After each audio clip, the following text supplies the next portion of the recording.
Trước khi lúc tôi học hết 12 là còn trẻ đấy, xong về sinh con là thời đấy là tôi không có công an việc làm, là chúng tôi sẽ vào rừng chặt cây lấy củi đi bán và săn bắt các loại thú rừng. Trước kia là ban đầu là chúng tôi săn muốn con nhất là con cải hương, hiếu giả, sơn dương, xong đến con gấu, và cái thứ hai nữa là con vọc đen má trắng, và đến con vượn. Nhưng mà con vượn hồi trước là cũng không bán thành tiền đâu, chủ yếu là săn bắn để mang về ăn, cải thiện cho cùng gia đình thôi.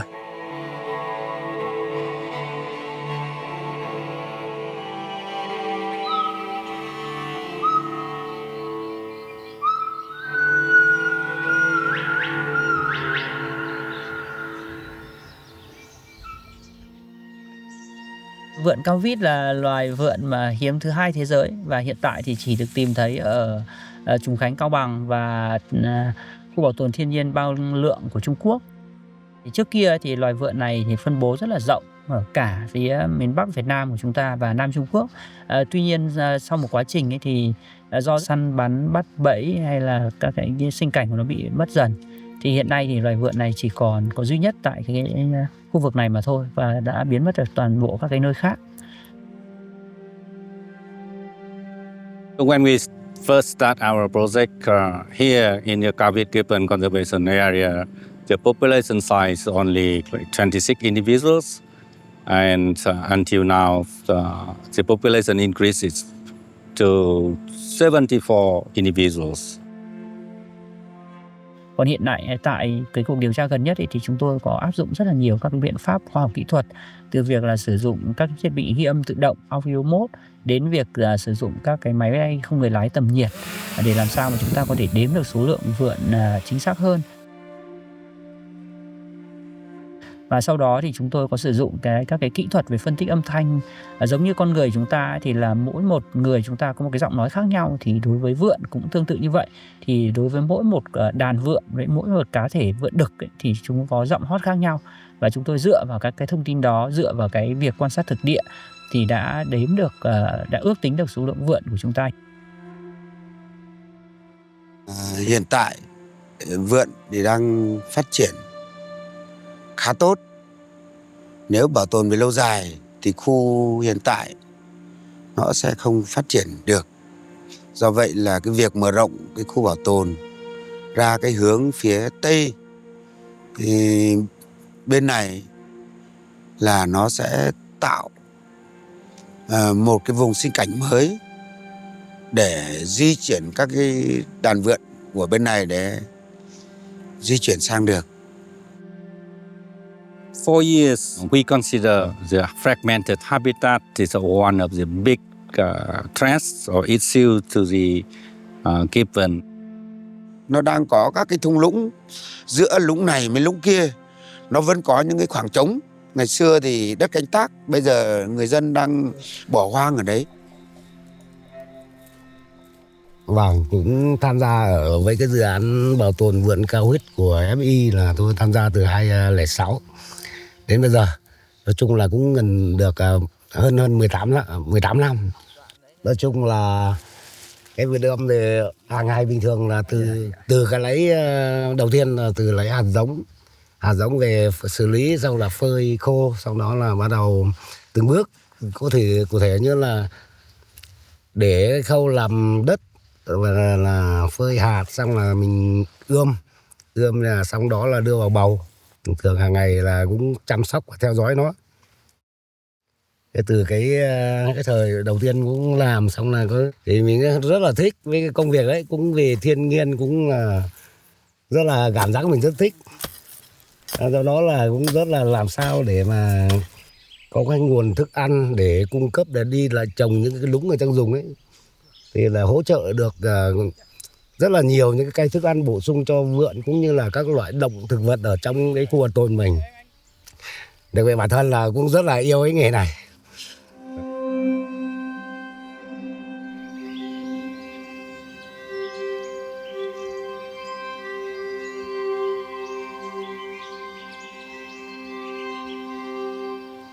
We engage local community in the decision-making process, and we also hire the local people who have experience with the forest, experience with the gibbon, into what we call the gibbon monitoring team. Hiện tại bây giờ là từ 2002 là dự án FI là về đến đây là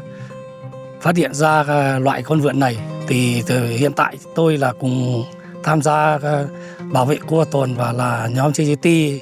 bảo vệ khu bảo tồn ở trong 3 xã Ngọc Khê, Ngọc Khôn, Phong Nạm. Hiện tại công việc CGT bây giờ là cái thứ nhất là chúng tôi bảo vệ khu bảo tồn, là bảo vệ cho khu vực vùng ngoài, không cho người dân tác động chặt cây lấy củi trong khu bảo tồn. Và cái thứ hai là hàng ngày chúng tôi đi vào khu bảo tồn, nhóm GT chúng tôi là cái thứ nhất là điều tra 4 đàn vượn về cái tập tính của loài vượn và thức ăn của vượn, và nhặt lấy phân vượn để mà cho các cán bộ dự án FI đi nghiên cứu về gen loài vượn. Mà gắn bó và đầu tiên là được gặp vượn, là những cái đợt mà lúc đang 11, 12 giờ trưa thì chúng tôi kỳ ra lúc ngủ trưa là nó là vượn nó ở trên đầu luôn. Lúc ấy máy ống nhòm mà cũng chưa có ống nhòm xịn như này, chưa có máy ảnh, là chỉ máy ảnh trắng đen thôi, mà cảnh các nó mình không chụp được. Mình cảm thấy rất là hối tiếc, nhìn rất là gần. Từ đấy là chúng tôi rất là ham mê, có khi là nhiều cái lúc là cứ tư tưởng đấy vượn là bắt đầu vui. Đợt nào mà không gặp vượn trời mưa nữa là cảm thấy chán.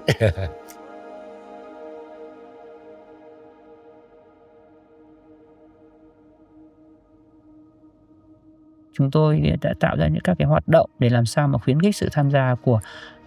cộng đồng địa phương, từ việc là tổ chức các cái chương trình họp thôn với sự tham gia hỗ trợ của cộng đồng địa phương, tham gia của địa phương, hay là chúng ta tổ chức các cái chương trình mà nâng cao nhận thức cho học sinh. Recently, we organized Ring the Bells, so that is a kind of like a platform for school children to play and do the contest, drawing pictures and play games, and from that they will be able to learn more about the Cao-Vít gibbon and also other biodiversity values and forest and also the environment in the area. Thông qua các ngày hội, các chương trình về bảo vệ loài và sinh cảnh vượn Cao Vít, em đã có thể tìm hiểu sâu xa hơn về các loài vượn cũng như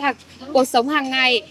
Đồng thời em muốn tuyên truyền với bà con nhân dân và các bạn học sinh không được chặt phá rừng, không sử dụng các sản phẩm từ rừng. Như vậy sẽ để lại hậu quả rất lớn và sẽ ảnh hưởng đến hệ sinh thái của loài vượn.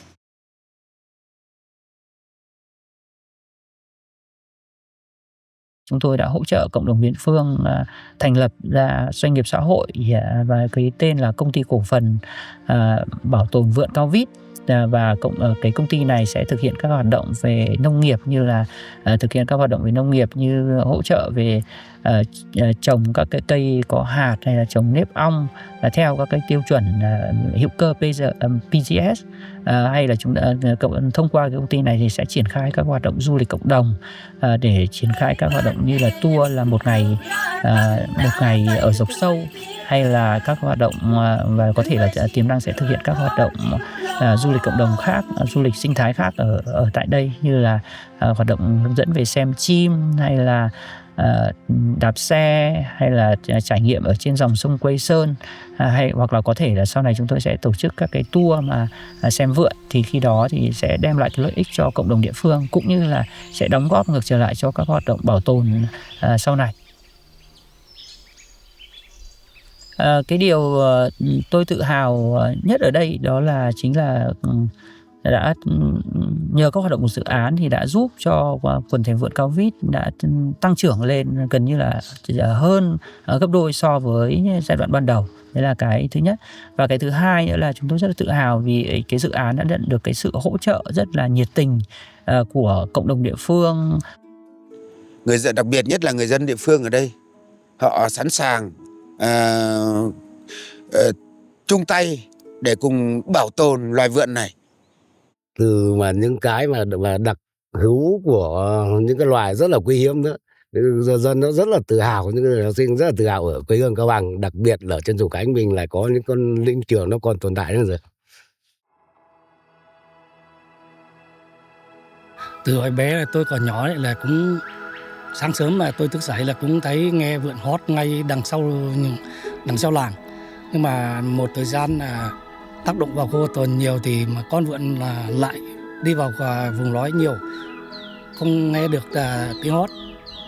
của tôi, là bảo vệ tốt sau này để cho con cháu chúng tôi sáng sớm là cũng nghe được vượn hót như thời xưa bé của tôi.